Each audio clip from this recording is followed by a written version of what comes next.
Анна Аванесян интернет кибетләрдән еш файдалана. Соңгы тапкыр әнисенә бүләк сатып алган. Товарларның сыйфатыннан канәгать. Шуңа да интернет сатып алуларга карашы уңай. Для меня это очень удобно. Я довольно часто... Бу минем өчен уңайлы. Беренчедән интернетта сайлап алу мөмкинлеге зур. Икенчедән бәяләре дә арзан.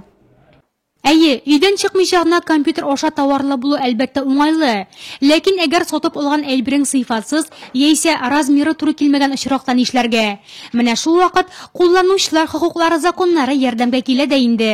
Если товар пришел надлежащего качества, но не подошел по цвету. Әгәр товарның размеры, төсе яисә фасоны туры килмикән, кулланучы 7 көн эчендә аннан баш тартырга хокуклы.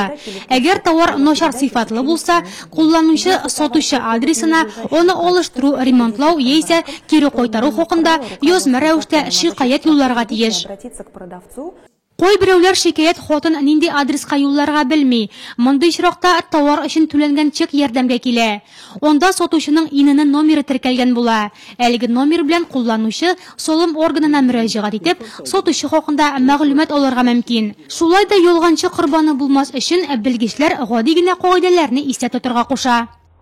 Потребитель должен изучить этот сайт, получить Кулланучы товар сатылучы сайтны тулысынча өйрәнергә тиеш. Гадәттә анда сатучы хакында тулы мәгълүмат күрсәтелә. Сайтка скриншот ясарга кирәк. Шулай ук башка кулланучылар калдырган фикер белән танышу да зыян булмас.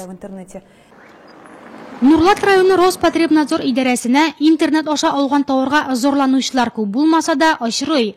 Андый күңелсез хәлгә очрамас өчен белгечләр товарны юридик затлардан гына алырга куша. Солым органында теркәлмәгән физик затлардан интернет аша сатып алу ышанычсыз.